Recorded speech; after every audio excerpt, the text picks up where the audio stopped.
Well, ready or not, here I come. I'm sure by now you've realized that I am not Mark Reese Jr. By now, Mark is on a boat on his way to the Caribbean for a much-needed vacation, but I promise he will be back next week and everything will be back to normal. I promise. Do you have a favorite season or a favorite time of the year? Is there anybody here that's into winter? You really like cold weather and snow and Christmas? We got a few. I see Tim Creed raising his hand. Like winter? Yeah. What about spring? Any spring people? Things coming to life and blossoming? Yeah? You like spring? Okay. What about summer? This time of year is really doing it for you. A lot of people like summer. Yeah, I see Donna. She wants to be at the pool. Yeah. You like going to the pool, you like going to the beach or the lake, or maybe you just don't like having to go to school, so you like the summer. What about fall people? Or autumn? Yeah. I'm a fall person. I love the fall. I love it. I love the weather. I love it when the heat breaks and the cool weather comes in. Tim, I saw a whole bunch of doves on a line earlier. I'm ready for them. I love the fall. I love it when the leaves begin to turn and the leaves begin to fall. When I was growing up, we were the kind of family that you see here in a few months who just drive up from Atlanta just to look at the leaves. I know you get a lot of those this time of year in a few months. That was us, and so now I'm really glad that I live here so I don't have to drive 5 hours just to see the leaves turn.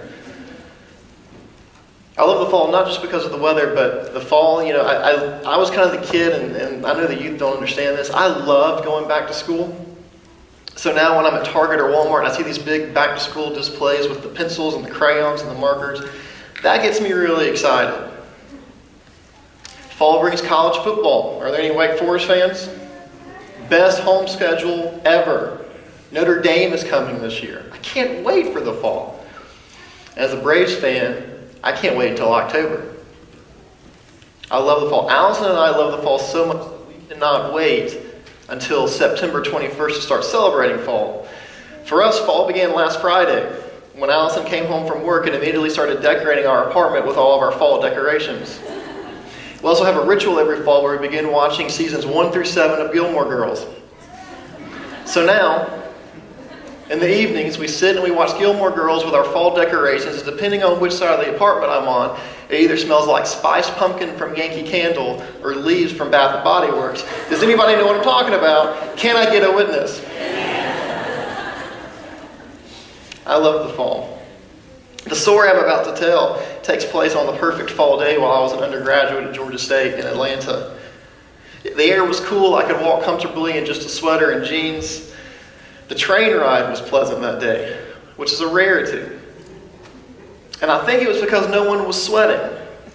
And if you've ever been to a big city or ridden in a subway car, you know that if you don't have to bump up against sweaty people, it makes all the difference. This was the perfect fall day. The only thing that wasn't perfect about this day was it was 2008. And Wayne, do you remember what the Braves were doing in 2008? Not a lot. Other than that, this day was perfect. I really enjoyed my time at Georgia State. Georgia State was a unique school in that, whereas most colleges have these brick buildings and these ivory towers and these quads, Georgia State was spread across the downtown business district of Atlanta. We had a few of our own buildings and we had our sports arena, but most of our buildings were inherited from old Atlanta businesses. In fact, we recently just acquired the SunTrust building. So I went to school in these big office buildings. So every day, 30,000 students would go to Georgia State, in addition to the business executives that were already there from corporate Atlanta. And then we had a lot of tourists in our side of town because we were right down the street from CNN Center, the Georgia Aquarium, the World of Coca-Cola, and Turner Field. So we had students and business people and tourists all in one area. Well, when you get that kind of combination, you usually get another type of person. You get the homeless. And so I could not walk from one building or one class to the other without encountering people in severe poverty each and every day. Now, I typically tried to help the homeless people when I met them. I would buy them food or share my story or listen to their story. Sometimes I went out of my way to try to build a relationship with someone, and a lot of times I really saw God at work in this small section of our city.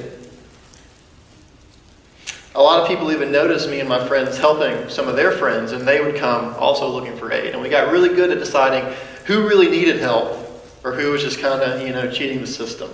But either way, we did our best to try to meet their needs and address them as people. On this perfect day, however, on my perfect fall day in Atlanta, I just wasn't into that. I just wanted to be left alone. I just wanted to enjoy my meal, enjoy the weather, enjoy the conversation I was having with a friend, and be left alone. This was my perfect fall day, and I wanted to enjoy it.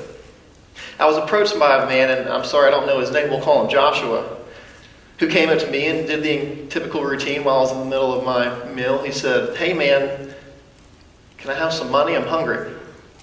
And I didn't have any money, and Frank can tell you, he's been on several trips with me, my generation never carries cash, and so that wasn't a lie. I genuinely did not have any physical money to give him. And I said, I'm sorry, I can't help you. He said, "Come on, I'm hungry. Can you help me? Can you give me something?" I'd already eaten my Subway sandwich, and I had about half a bag of Sun Chips, and I said, "Well, you can, have the rest of my chips." And he looked at me insulted, and I remember when he looked at me insulted, I kind of got insulted, and he said, I don't want your leftovers. Can you help me?" I said, "No, I'm sorry. I just can't." What the man said next continues to haunt me to this day. He looked at me and he said, "If you really wanted to help me, you could." Like a zombie, I stood up from the table, and we happened to be on this little road that had a bunch of different restaurants. It was kind of a section that only the locals knew about. And we happened to be sitting in front of a Kentucky Fried Chicken, so we went to the Kentucky Fried Chicken, and I said, "You get whatever you want." I had my debit card, I didn't have any physical money. He got a big bucket of chicken and some fixings and a drink and went on his way. Kind of took advantage of my offer, I thought. But he left. I didn't know his name. I didn't know his story. I don't know what he did with the food. I don't know. I was too dumbfounded and too humiliated to hear this man say, "If you really wanted to help me, you could." And I knew that in that moment, I really didn't want anything to do with it. Even though Jesus commands us to give to everyone who asks, in this moment on my perfect fall day, I was going to deny Joshua whether he needed it or not, whether he deserved it or not. I didn't feel much like a follower of Jesus this day. Maybe a lot of people would if they bought a guy, a perfect stranger, an entire bucket of chicken, but I didn't feel like a follower of Jesus. I didn't feel like somebody who had the divine being beating in my chest. I felt very, very small and very, very human. I tell this story because if we're honest, this is kind of the Jesus we meet in today's scripture, at first at least. This is not the kind of Jesus we're used to talking about in Sunday school. This is a human Jesus. This is a Jesus who struggles with things just like you and I do. If this is hard to grasp, or you think that maybe what I said is just a little bit heretical, stay with me for just a second. Because we'll see that at the end of the story, there is beauty in Jesus' humanity. And I think there's beauty that we can claim as well, because when our humanity and our depravity meet the divinity of God's mission in this earth, it is a beautiful and glorious collision that leaves us changed forever. And if you don't hear anything else today, know that when your humanity meets his divinity, everything is changed. Although our scripture this morning begins in Matthew 15, I would like to look at what Mark's telling of the same story, how it kind of sets the context for just a second. So we're going to be in Matthew 15, but just for a second, if you would like to turn over to Mark 7 with me, that would be great. I'm going to read from Mark 7:24. Here we're told that Jesus left that place and entered the vicinity of Tyre. Now this place that Jesus had just left was a town called Bethsaida. And Bethsaida was the town just north of the Sea of Galilee. And while Jesus was in Bethsaida, he encountered or was confronted by several Pharisees.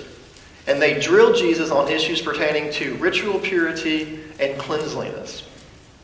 And Jesus' position and response on issues of ritual purity and cleanliness were both simple and controversial to these Pharisees. He said very simply, it's not what goes into the body. It's not who you hang out with or the company you keep or the environment you're in or what you touch that defiles someone. Rather, it's what comes out